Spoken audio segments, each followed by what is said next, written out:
It's an issue rocking the nation. Sex crimes involving children, many originating on the internet.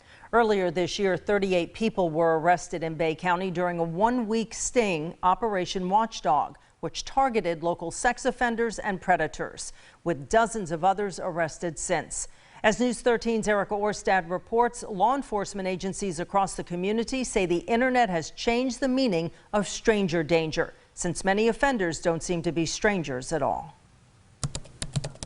These type of crimes happen every day. Across the country. These cases are very prevalent. And right here at home. They're not always hiding in a white van, but behind their profile pictures online. The internet is not a safe place. Criminals preying on children, but on the surface, they don't always seem dangerous. They could look like a friend, a neighbor, a family member, a doctor, a police officer, a firefighter. Criminal investigators like Lieutenant J.R. Talamantes with Panama City Beach Police Department say they're investigating new cases all the time. Predators exploiting children from the comfort of their couches, some with evil intentions. These individuals have taken pleasure on viewing the rape of children, and there's no worse criminal in my mind. He and other investigators say it's a dark reality that many don't truly understand, since they don't see what he has to see. Evidence material, which includes children being raped, tortured, and victimized. If you know what they are taking pleasure from, you won't be making excuses for them.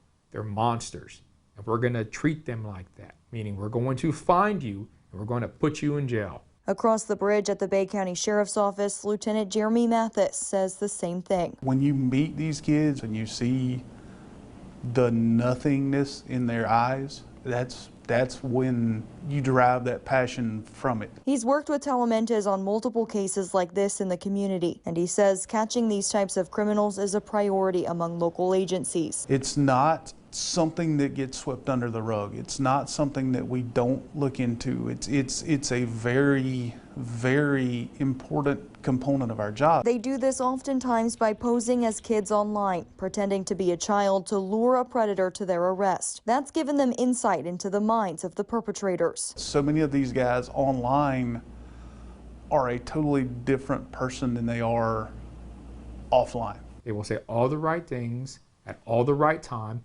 and make that child feel like they're special. Talamantes says they target vulnerable kids and teens, often struggling at home or school and looking for an outlet. Then, using social media, they learn about the child and get the victim to trust them before exploiting them. By the time you call us, that predator in one way, shape, or form has probably already contacted your kid. And they say there's no typology for the criminal. It can be anyone from anywhere, especially strangers kids think they know online. That's the stranger danger parents need to be talking to their kids about now. In 2017, a Tyndall Air Force Base colonel was charged with trying to meet a 14-year-old boy for sex through text messages. He was sentenced to 10 years in prison, and his name is carved into a baseball bat in Talamantes' office, along with others. They're not all on there, but some of the worst. The lieutenant says he started doing that as a way to reflect on the successful arrests while the difficult work continues daily. He and Mathis say parents need to be paying close attention to their kids' phones and social media and having serious conversations about the dangers of the internet. That discussion does not need to be sugar-coated. It needs to be very open and very honest about what's happening. Simply being more aware of the danger and taking proactive steps to avoid it could save a child from becoming the next victim. In Panama City, Erica Orstad, News 13, Panhandle Strong. And you may have noticed we referred to Panama City Beach Police Chief J.R. Talamantes as a criminal investigator. He was promoted to the chief's job a few weeks after we conducted that interview.